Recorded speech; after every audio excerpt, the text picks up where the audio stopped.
The night I found the letter, the rain hadn't stopped for hours. It hammered against the windows of our quiet house in Northern California, the kind of relentless storm that made the world outside feel erased.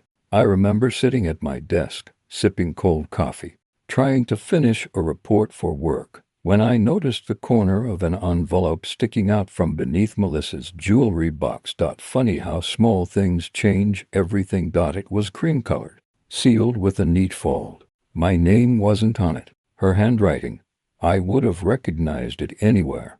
A few words in blue ink for when it's over. I don't know what made me open it. Maybe instinct, maybe fear. Inside were only two sentences. I'm sorry. You were never supposed to know. And, at first, it didn't mean anything.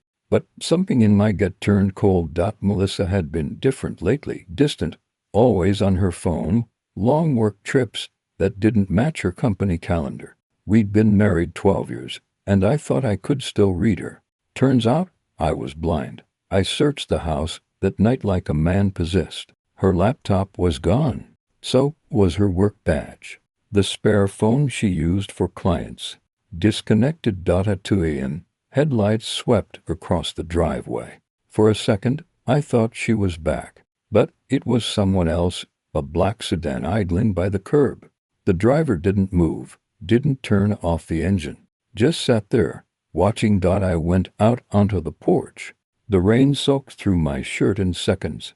The car's windows were tinted, but I could feel eyes on me. Then it drove away. That's when I realized, whatever Melissa was caught in, I was already part of it. The next morning, her office claimed she'd requested emergency leave. No details, no contact information. They even sounded rehearsed, like they'd been expecting the call. I drove straight there. The building looked sterile, glass and steel, no sign outside except for a small plaque. Trellis Biosystems, security wouldn't let me in. Said she wasn't on the employee roster. I laughed in their faces. I'd been to her company dinners. I'd seen the ID badge. But when I showed them her photo, the guard just frowned. Never seen her before, sir. That's when I started to understand how deep it went. I called her sister in Seattle. No answer. I checked her social media. Gone. Not deactivated, not private, deleted. Every trace of her online had vanished overnight. It felt like she'd been erased. I went home to find our wedding photos missing from the hallway. Just empty frames. The USB backup drive from our anniversary trip, gone too. Someone had been in the house. By sunset, I wasn't angry anymore, just terrified. Then my phone rang. Unknown number. I answered. Static. Then a voice. Calm male. Mr. Cole, I suggest you stop looking for your wife. My breath caught. Who is this? She made her choice. Don't make the same mistake. Click. The line went dead. That night, I barely slept. Every noise made me jump. I kept the lights on, the gun in the drawer next to me. At dawn, I checked the mailbox before work. Inside was a single photo, printed on glossy paper. It showed Melissa in a hotel lobby smiling. Beside her, a man in a dark suit, holding her hand. On the back, written in that same blue ink, "Don't come looking." I dropped the photo, my pulse pounding in my ears. That was the moment something inside me broke. It wasn't just betrayal anymore. It was war. And I would find her no matter how many eyes I had to burn to the ground. 2 days after I found the photo, I still hadn't heard a word from Melissa. No calls, no messages, no trace of where she'd gone. Just silence, thick, suffocating silence that filled every corner of the house like smoke. I barely ate, barely slept. My world had shrunk down to that single picture, and the question that kept gnawing at me, who was the man holding her hand? I took the photo to a friend, Eddie Morales, a private investigator I'd worked with years ago during a security contract. Eddie was the kind of guy who could dig up dirt on a ghost. He looked at the picture for a long time, then at me. "You sure you want to know, Dan? Sometimes the truth's the thing that kills you." "I'm already dead," I said. He scanned the image, enhanced it, ran facial recognition through his off-the-books database. It took less than an hour. The man was Victor Hale, CEO of Trellis Biosystems, the same company Melissa supposedly worked for, except there was no record of her employment anywhere. No pay stubs, no HR files, nothing. Like she'd been on some kind of unofficial payroll. Eddie frowned. This Hale guy's been flagged before. Government contracts, shell corporations, private labs. The kind of stuff people disappear over. I asked him to dig deeper. That night, I went through Melissa's things again. Her perfume still lingered on the dresser, but the rest of her life looked staged, neat, empty, soulless. Like someone had cleaned away her existence. In the bottom of her closet, behind an old suitcase, I found something taped to the back wall, a small metal drive wrapped in masking tape. I plugged it into my laptop. There were 3 files. 2 were encrypted. The third was a video, grainy, recorded in what looked like a hotel room. Melissa was sitting on the edge of the bed, pale, exhausted. Her voice trembled when she spoke. If you're seeing this, it means I couldn't stop it. Don't trust anyone from Trellis. Not even me. Then she looked straight into the camera, straight at me. They're watching everything, Dan. They're inside everything. If I disappear, don't come for me. The screen went black. I sat there for a long time, the hum of the laptop filling the quiet. That was when the power went out. Every light in the house died at once. Outside, a car door slammed. I moved to the window. A black SUV was parked across the street. 2 men stepped out, dressed in suits, earpieces glinting in the light from the street lamp. They weren't cops. I grabbed my gun, the flash drive, and slipped out the back door. Rain was falling again, steady, cold, soaking me through as I made my way down the alley. I didn't go home that night. I drove 3 towns over and crashed in a cheap motel under a fake name. Eddie called the next morning. Dan, you need to listen to me. Hale's not just running some biotech startup. He's connected to Aegis Defense Solutions. I froze. The private military firm. Yeah? Only now they're not just building weapons. They're testing something new, something involving human trials. Project GLASSMIND. What does Melissa have to do with it? Eddie hesitated. I think she was one of them. One of what? He sighed. Subjects. My throat went dry. She wasn't cheating on you, Dan. At least, not in the way you think. She was part of whatever Hale's cooking up. Brain interface testing, neural rewriting, behavioral modification. The stuff they banned 10 years ago. I didn't know whether to feel relief or horror. So what? She was forced into it. Eddie didn't answer right away. There's something else. Hale's been funding offshore labs through dummy accounts. And one of those accounts has payments made directly to your name. What? Yeah, someone's been paying you. Large sums. Every month for the last 3 years. I felt my chest tighten. I never saw a cent. They used your identity. Someone wanted it to look like you were involved. Suddenly everything clicked. The deleted photos, the missing records, the men in the black SUV. They weren't just after her. They were building a story to make it look like I was part of it. I drove to Eddie's office that night. It was empty. His door was unlocked, the computer still running. His coffee was half finished, but Eddie was gone. On his desk was a note scrawled in black marker. They found me. Don't trust the badge. Underneath it lay an ID card, FBI credentials, with a photo of Victor Hale, the same man from the picture with my wife. Not just a CEO, a federal agent.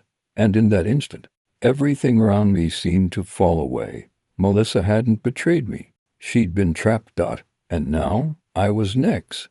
I didn't go back home after finding Eddie's office empty. Something told me if I crossed that threshold, I wouldn't walk out again. Instead, I drove east until the sun began to rise over the desert.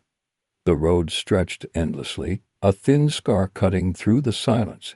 I didn't have a plan, just a direction. But one thing was clear. Melissa hadn't vanished. She'd been taken. I booked a room under a fake name at a rundown motel off Highway 41. The kind of place where no one asked questions, and everyone had something to hide. I needed time to think and to dig. Eddie's computer had a portable hard drive attached. I'd taken it before leaving his office. When I finally opened it, my hands trembled. There were folders labeled with names and dates, but one caught my eye: GLASSMIND, Priority, M. H. Melissa's initials. Inside were dozens of documents, project memos, neurological scans, encrypted data logs. The deeper I read, the colder I felt. Project GLASSMIND wasn't just a neural interface experiment. It was a government-sanctioned test in memory reprogramming. The idea was simple: use advanced biochips to alter traumatic memories, reshape behavior, even rewrite parts of identity. But something had gone wrong. A report dated 6 months ago, subject MH shows instability in cognitive layering, memory fractures increasing, possible emotional collapse. Recommend termination. Termination. I slammed the laptop shut. My wife wasn't running away. She was running for her life. And now so was I. That evening, I used a secure connection at a public library to access dark web networks. It didn't take long to find chatter about trellis biosystems, whistleblowers, anonymous scientists. Even ex-soldiers talked about GLASSMIND, calling it the death of free will. One message stood out: if you're looking for someone who disappeared through trellis, go to Willow Facility, Nevada Desert. Don't go alone. I stared at the screen. Willow Facility. The same name as the creek where our first home had been built. Coincidence, maybe, but I'd stopped believing in coincidences. I rented a Jeep, packed water, ammo, and the drive. I knew it was insane, one man against whatever machine Hale had built, but I couldn't walk away, not now. The facility was 3 hours into the desert, hidden behind a fake mining site. Barbed wire fences stretched for miles, guard towers, floodlights. And beyond it, a silver dome glowed faintly in the night. I waited until midnight, then slipped through a drainage tunnel. Years in private security taught me how to move quietly. The air smelled like rust and chemicals. Inside, the halls were empty, sterile white walls, humming lights, the distant whine of machines. My pulse hammered as I turned a corner and found a glass observation room. There were people inside, men and women strapped to metal chairs, wires running into their skulls. Monitors displayed streams of data, brainwave patterns flickering like static. And then I saw her. Melissa. Her eyes were closed, face pale, mouth moving in silent words. Electrodes dotted her temples. A digital readout above her showed one word in red letters: rewrite in progress. My stomach twisted. She wasn't dead. She wasn't gone. They were changing her. Step away from the glass, Mr. Cole. The voice came from behind me, calm, confident. I turned and saw Victor Hale. He looked exactly as he had in the photo, only colder, the kind of man who smiled without warmth. You weren't supposed to come this far, he said, but I suppose love makes men reckless. What are you doing to her? Hale tilted his head. Fixing what was broken. She volunteered for this. You know, she wanted to forget. Forget what you... His words hit like a knife. He took a step closer. Your wife was unstable, Mr. Cole. You couldn't handle what she'd become. Neither could she. We gave her peace. I raised the gun, my hand shaking. You're lying. Hale smiled faintly. Am I, or do you just prefer your version of the truth? Before I could react, two guards appeared. I fired once. One went down. The other lunged forward, knocking the gun from my grip. We crashed into the glass wall. Cracked spider webbed across it. Alarms blared. Melissa's eyes snapped open. For a brief second, our eyes met through the cracked glass. And in that single moment, I saw recognition, confusion, fear. Dan, she whispered. Then the room flooded with gas. I coughed, staggered, the world spinning. The last thing I saw was Hale's cold smile as he said, "We'll fix you too." When I woke up, I was somewhere else, strapped to a chair, needles in my arms. And across from me, through the haze of pain and flickering lights, Melissa sat in another chair. Tears streamed down her face. Dan, she said softly, voice trembling. They told me you were dead. I tried to speak, but the machine beside me came to life, humming louder. Hale's voice echoed over the intercom. Welcome to GLASSMIND, Mr. Cole. Let's see how much of you we can erase. I woke up in the dark. No sound, no pain, no sense of time, just the hum of a machine somewhere behind me, and the weight of silence pressing on my skull. My eyes adjusted slowly. A cold light flickered above. I was in a medical chamber, strapped to a reclining chair with steel restraints around my wrists and chest. A faint pulse monitor beeped beside me, steady, mechanical, inhuman. I tried to move, nothing. My muscles felt like they'd been replaced with wet sand. Then a voice spoke from somewhere behind the glass. Subject 47, Daniel Cole. Cognitive rewriting complete. Residual memory fragments detected. I clenched my teeth. Residual fragments. That's what they called the last pieces of who I was. The door hissed open. Melissa walked in. For a moment, I thought I was dreaming again. She looked the same soft eyes, same fade scar on her wrist, but something in her expression was wrong. Cold, detached. Melissa. My voice cracked, raw. What are you doing here? She didn't answer. She looked at the tablet in her hand instead. Her tone was clinical, practiced. Neural stabilization phase. He's conscious sooner than expected. Another voice answered through her earpiece. Hale, proceed carefully. His emotional linkage might trigger a memory echo. Her eyes flicked to mine. For just a second, I saw something, a flicker of guilt. Then it vanished. You shouldn't have come here, Dan, she said quietly.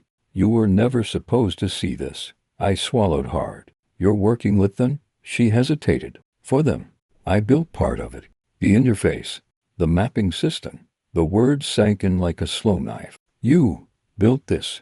You helped them do this to people. Her jaw trembled. It was supposed to help veterans, people with trauma, PTSD.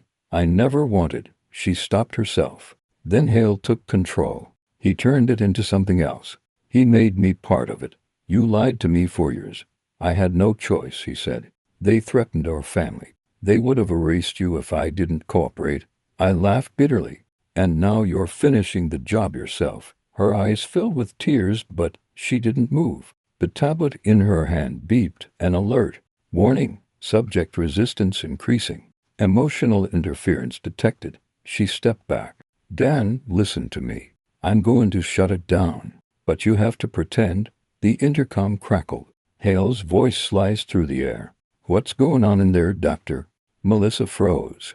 He's destabilizing, she said quickly. I need to recalibrate his emotional index. Do it fast, Hale replied. Or I'll come down there myself. She leaned close to me, whispering, when I release the restraints, you need to run. Take the left door, the stairs, it leads to the old testing wing. There's an access hatch. Go, and don't look back. Her hands trembled as she keyed in the release code. The metal cuffs unlocked with a hiss. I barely had time to move before the alarms blared again. Red lights flashed. Hale's voice thundered. Security breach. All personnel to Lab 3. Melissa grabbed my hand. Go. We ran through the corridor, sterile white walls flashing red with alarm lights. I could hear shouts, footsteps, the metallic click of weapons behind us. Left? She cried. We turned a corner, bullets tore through the wall beside us. Sparks flew. Melissa screamed, stumbled. I caught her just before she hit the ground. Blood stained her sleeve. Keep going, she gasped out. We crashed through a side door into a dark stairwell. The lights flickered as we descended. The air smelled like ozone and burnt plastic. She stopped halfway down and pulled a small data chip from her pocket. Take this, she said. It's everything. The project files, the real experiments, the names. If you get this to the press, to anyone, they'll have to shut it down. What about you? Her lips trembled. I can't leave. My neural patterns linked to the core. If I disconnect, I die. No, I said. We both leave. Or neither of us does. She shook her head. Dan, please. Don't make this harder. You have to survive. Before I could respond, the stairwell door burst open. Hale stepped in. gun raised, eyes burning with fury. You just couldn't stop, could you? He said, always the hero. Melissa turned, standing between us. It's over, Hale, he smiled. No, doctor. It's just beginning. He pulled the trigger. The sound was deafening. Melissa staggered, blood blooming across her chest. I caught her as he fell, the world collapsing around me. Hale aimed again, but I fired first. The shot hit him square in the chest. He stumbled back, shock in his eyes, and crashed against the railing, then fell into the darkness below. I turned back to her. Her breathing was shallow. Dan, she whispered, her fingers curling weakly around mine. I left something. In the main terminal. The truth. Find it? Her eyes began to close. No, stay with me, Liz. Please. But she was already gone. The alarms grew louder. The building trembled. Somewhere below, the core was overloading. I could smell burning circuits, ozone, and death. I took the data chip and ran. Behind me, the entire facility began to explode, light swallowing everything in a single, blinding flash. When I woke again, I was lying on the ground outside the ruins of Willow facility. The dawn was breaking over the desert, the horizon painted in fire and smoke. My body ached. My memory was fractured, pieces missing, pieces out of order. But one thing remained crystal clear. Hale wasn't dead. And if Melissa was gone, I'd make sure the people behind this never forgot her name. The desert was quiet when I came to. Smoke drifted from the ruins of Willow facility, a metallic haze that tasted like ash and electricity. My hands were blistered, my clothes torn, but I was alive.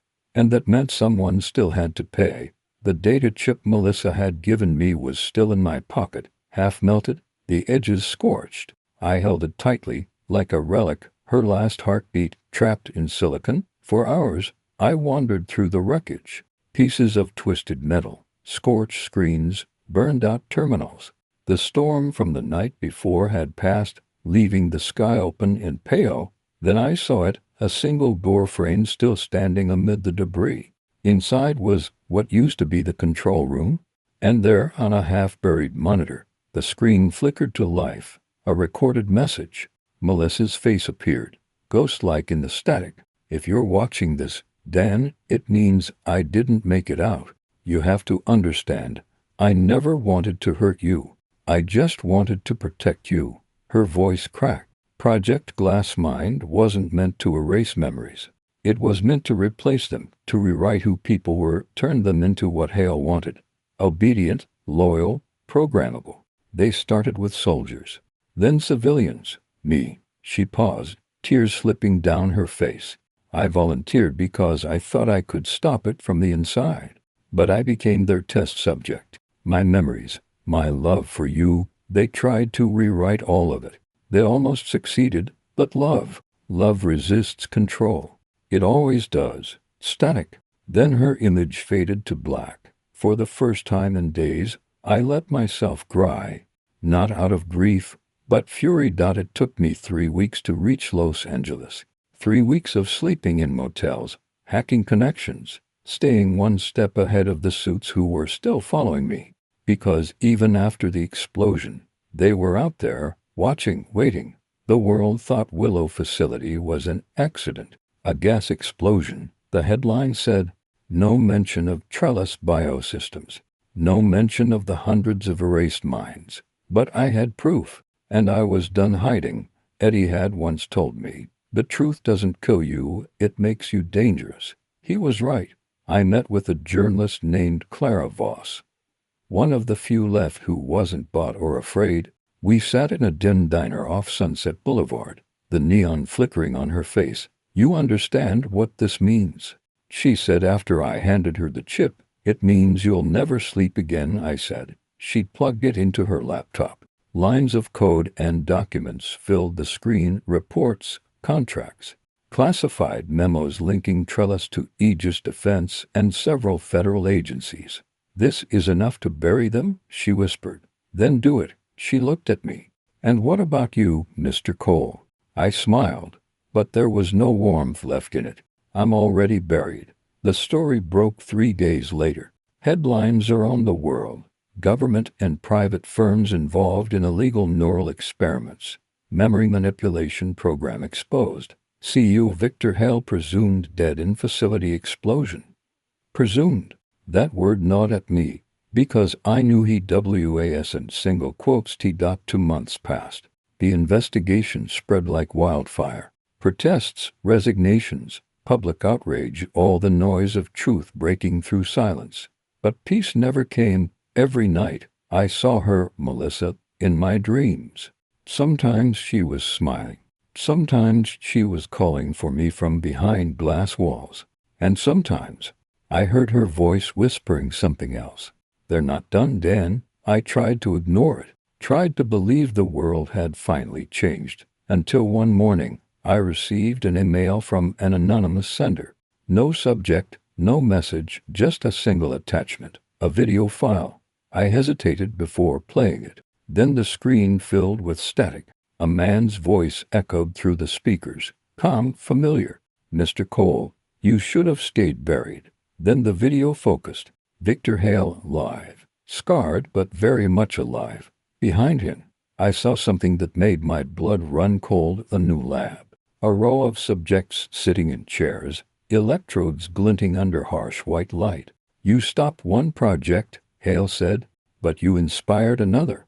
Memory's power, Mr. Cole, and power always finds new hosts. He smiled. Say hello to GLASSMIND 2.0. Then the screen went black. I stared at it for a long time, numb. He was right. It wasn't over. It would never be over.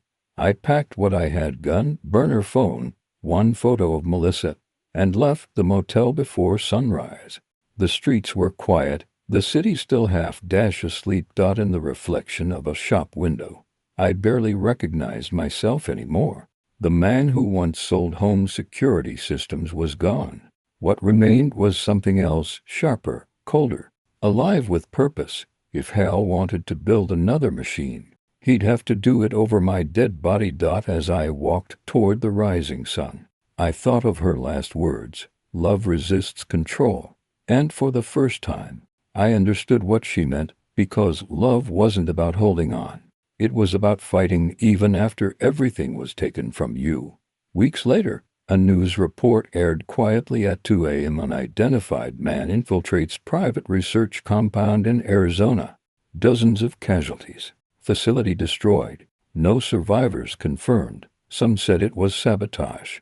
Some said it was revenge. But those who looked closely swore they saw one man walking out of the flames, limping, holding something close to his chest, a burned photograph. A woman's smile.